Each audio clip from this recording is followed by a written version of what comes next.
Welcome back to The Talking Point with Gladys Moore. Today my guest is Rhonda Green. You might recognize Rhonda's name from the New York Times bestseller list, where her novel, Better Never Than Too Late, is topping the charts. This is the first time Rhonda has been #1, but not her first time on the list. In fact, at the age of 26, she's already published 12 novels. She's known for exploring her own identities as queer and Asian American. Aside from her writing, she has made a name for herself in the activist community. Rhonda, you've spent years in relative obscurity, your work known only in activist circles. How does it feel to be in the mainstream for once? It's so crazy that the charts are topping me. I mean, I'm topping the charts. My book is the top. The top. At least for now. It changes, doesn't it? As is the nature of charts. Yeah. So, I understand you grew up in Washington, D.C.? How do you know that? I researched you before this interview. Oh, wow, that was really nice of you. It is pretty standard for an interview. Oh. Did growing up in such a political environment influence your writing? No.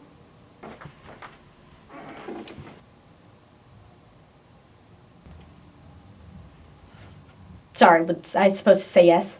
No, it's fine. I mean, if the answer is no, It's just that my writing isn't very political. I mean, some people say that all art is political, but I don't know if I really believe that. Who said that? Marx? No, that doesn't sound right. I don't think it was Marx. But I don't know if I really believe that, the whole thing about art being political. Maybe it is. I don't know. I also understand that your father was a minister. Yeah. How did you know that? Oh, the research. Yeah, right. When you came out as gay, did it impact your relationship with your father?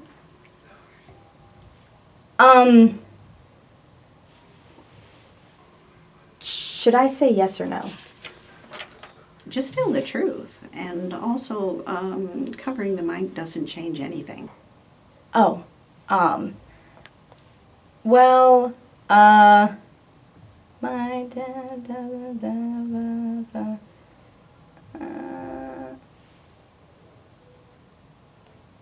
my dad is pretty okay with the gay thing. It sometimes gets a little weird. It's like I haven't told him about my girlfriend, but, sorry, was I not supposed to say that? Can you cut that out? This is a live show. Oh. That concludes our interview. Wait, that's it? Our show is sponsored by Yellow Sombrero, delivering the makings for delicious tacos right to your door. With Yellow Sombrero, you don't have to worry about going out to the store and buying ingredients for dinner, so long as the only dinner you want is tacos. This has been Talking Point with Gladys Moore. Oh, I can't thank you enough for this interview. It really means a lot to me that All right, who the fuck put 2% in my coffee? You know, I only drink 1%. Jeremy? Was it you? Was it your fucking intern? Get him out of here. I don't want to see a stupid face around this place ever again. If I see him, I think, to fucking God, I'll have an aneurysm. Get him out of my sight.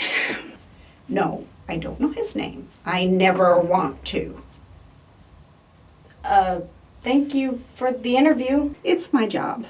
You're very good at it. I know, sweetheart. I know. Hey, no smoking in the booth. Fuck you.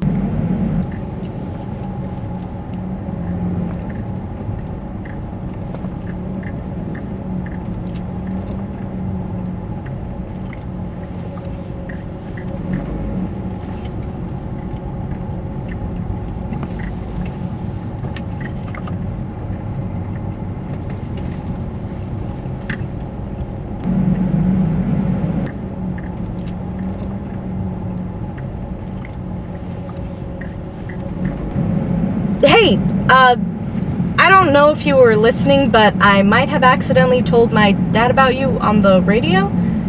I don't know if you want the ring back now, or... That was a joke. I was joking. Unless you really do want the ring back. I'm sorry about all this. I just get so nervous, and I'm sorry. Call me back, okay?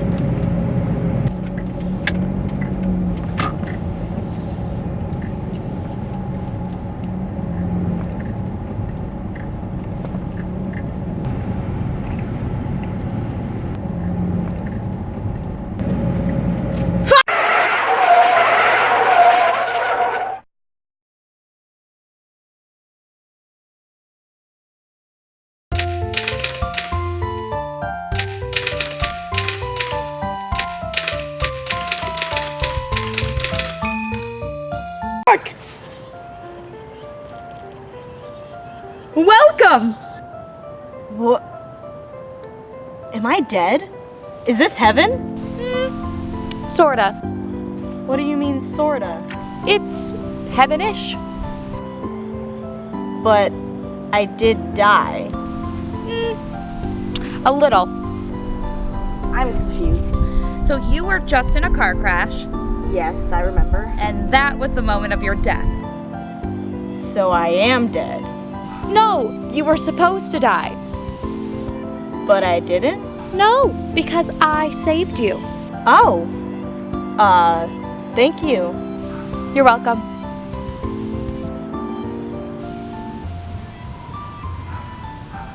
Shouldn't I be, like, in a hospital or something? The world of the living is behind you now. I'm confused again. Okay, let me explain. That would be nice. When normal people die, they're gone forever. But when good writers die, I collect them. You collected me? Yes, and I brought you here. What is here? The Restless Writers Retreat. What the hell? Okay, let me make a long story short. I'm from the year 2086. In the year 2086, we have time travel, world peace, and immortality. But art is dead. The Committee on the Restorations of Emotions has sent specialists back in time to collect the best artists throughout history, from artists to painters, from poets to painters. But how to do this without altering all of human history? We only collect the artists who have died untimely deaths. My name is Nicole Nettleman, and I am the leader on the subcommittee for writers. It's my job to collect all the greatest writers throughout history and to bring them into one spot. So you think I'm a great writer? Not just great, Rhonda. One of the best. And you're really from the future? Yes. So can you tell me, do I become famous? Like, am I in history textbooks with the dates next to my name and everything? Do kids have to read my books in high school English classes? I'm afraid I can't tell you any of that, but what I can tell you is that you're here.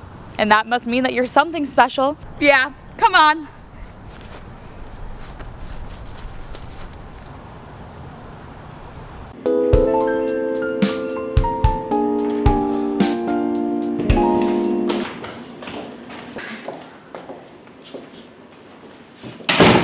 Meet James Baldwin. Oh my god! It's a pleasure, Miss Green. James Baldwin died of stomach cancer in 1987, or that's what everyone thought. I actually brought him here, used some advanced medical technology that we're not going to talk about right now, and cured him, giving him eternal life. Now, he's a writer at the retreat, remaining forever young at the age of 63. I take it upon myself, as it is my duty, my honor, to welcome you. Sorry, we don't have enough time. She has to meet the other writers. Typical. It's like civil rights all over again.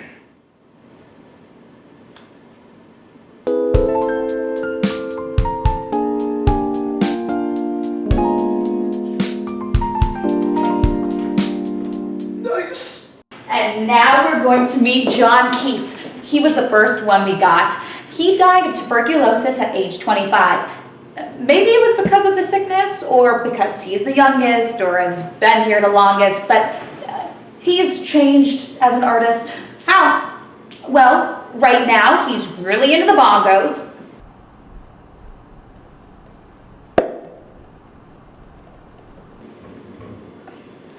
And this is Mary Shelley. She died of a brain tumor at 54. Hey. And Percy Bysshe Shelley, who died at 30 in a boating accident.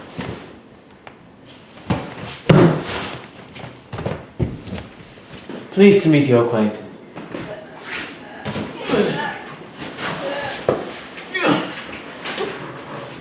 Mary is the inventor of science fiction. And Percy was her husband.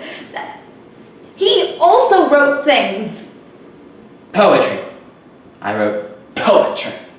Yeah, I think I read some of your poems in high school. Like, I want to say the one about the tiger, I think.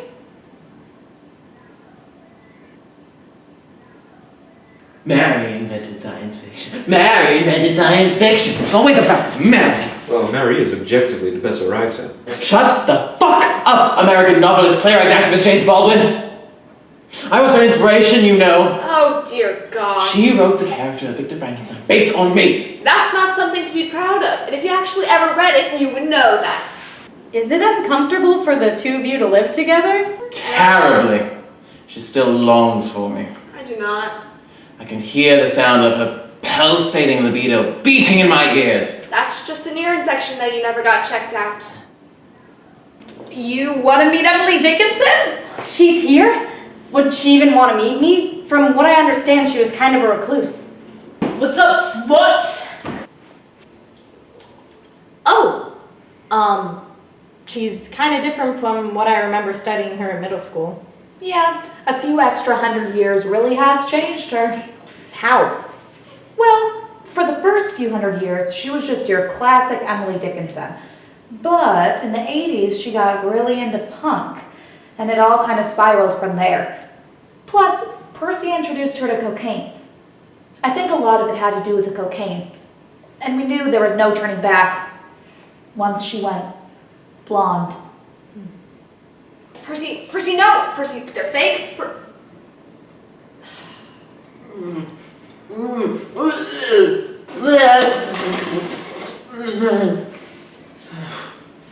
Why do we have to go through this every morning? Have you ever considered, like, kicking people out? Yeah, you can totally get kicked out. Thomas Jefferson was here for a little bit, and turns out he was racist. Really should have been obvious. So when you do get kicked out, where do you go? Florida. You get sent to Florida. And this is Larry Spinarf. Oh, I actually have never heard of him. Yeah, no one has. Then why is he here? In the early 2000s, we had a bit of a dry spell of good writers. You know, with advanced medical technology and fewer writers dying young. We were lucky. Larry got into it with a rabid raccoon in his backyard. We just took him. Oh. Oh, I didn't mean... That's not why we chose you. Really? Yes, you're one of the greatest writers of your generation. You're no Larry. You had some of the most prolific works. Your novels changed people's lives. Larry's a loser. No one cares about Larry. Larry hasn't written shit. Hey! Making screwdrivers to celebrate the newbie. Isn't it like 3 p.m.? Emily always makes screwdrivers at 3 p.m. Now that she's dead, the crippling fear of death that inspired so much of her poetry has left her. It has also increased her substance intake greatly. Death ain't stopping for this bitch. Sorry to inform you, Emily, but I drank the last of the orange juice today. I was staring out the window, nursing a glass of brandy and contemplating the state of America today. And then I wanted some orange juice. So I drank the last of the orange juice. I don't drink orange juice with my screwdrivers. Mary, Percy, get in here. We're about to initiate the new house guest. You drove your boat directly into a storm. I was communing with nature. You're communing with idiocy. Hey, dumb down you two, not in front of Rhonda. What's that? I can't hear you over the sound of Mary's pulsating libido in my right ear specifically! Funnily enough, I can't hear it so much in my left ear. I don't know what that's about. Okay, so you guys are granted eternal life in exchange for your writing, right? One of the key stipulations is that at least one member of the retreat is writing at all times to ensure productivity. This is the sacred typewriter. What makes it sacred? We type on it. That sounds like a normal typewriter. We type on it. And we're some of the best writers of all time. Go on, What? touch it.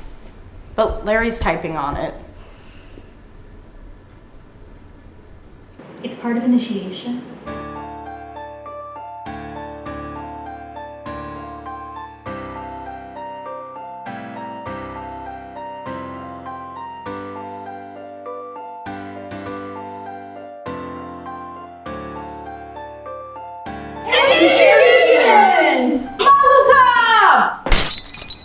You're one of us now.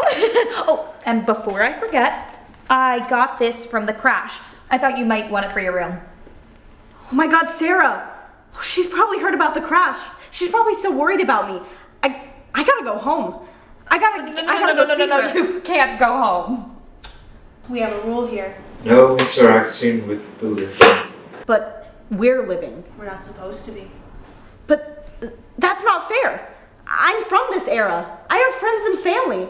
All of your friends are dead. Yes, thank you for the reminder of how dreadfully alone in this world we are. No, it's just that my girlfriend is still out there. She probably doesn't even know what happened. She might still be waiting for me. Listen, I know it's hard. It's hard on everybody when they first join the retreat. I had to leave my sister. I had to leave Lucia. And I had to leave my dear, sweet Byron. Ever again will I find such a gentle lover, such a tender top. See? Everyone had to leave their siblings and friends and daddies in order to be members of the retreat. But I never asked to be a part of the retreat. So what? Would you rather die? Because we can make that happen. No, it's just I'll miss her. We know. But if the committee approves of our work, you might be able to see her again. Really? I mean, maybe. The committee says that if we produce something really good, They'll reward us. Interpreting that as meaning we get to see our loved ones again is a bit of a stretch. but hey, it's something to work towards, right? See, you're gonna have a great time. I'm gonna go get your room ready. Oh wait, Nicole, I still wanted to ask See you you about soon, Ryder. I'm so sorry. Sorry about what? That you have to be subjected to this too. But I thought you just said it was fun. Writing forever. Nicole is a sensitive soul. Yeah, we can't talk shit about her writer's retreat with her right here. That's kind of a dick move. But you have to live here, like, for eternity. We are so painfully aware. So everything you just said was a lie? Yeah, no shit. You know that thing you feel as a writer, where nothing you do is perfect, and you're never satisfied with anything that you write, so you just keep writing, but it never ends, and the only thing that's keeping you going is the promise that one day the sweet release of death will take you into his welcoming arms. Imagine that, but for eternity. Besides, living with other people is hard enough. Imagine having to live with Percy and his avocado pit collection. I swear, Emily, one of these days, those avocados will sprout, and I will have endless free avocados. You know absolutely nothing about plants. But who is the worst person for a writer to live with? Himself. No, but oh my god, that's bleak. Oh, what were you gonna say? Other writers. But can't you just leave? Like Thomas Jefferson? I'll never go to Florida. Never! I'd rather die. Plus, Nicole won't let us leave. Some of us have tried. There are some really strange rules that we don't really understand. There's something going on with the committee that Nicole's not telling us. Also, being condemned to Florida is a possibility too terrible to risk. Everyone agrees. Yeah, there is something shady about this committee business, and we haven't been able to figure it out for hundreds of years. We are tortured artists forever.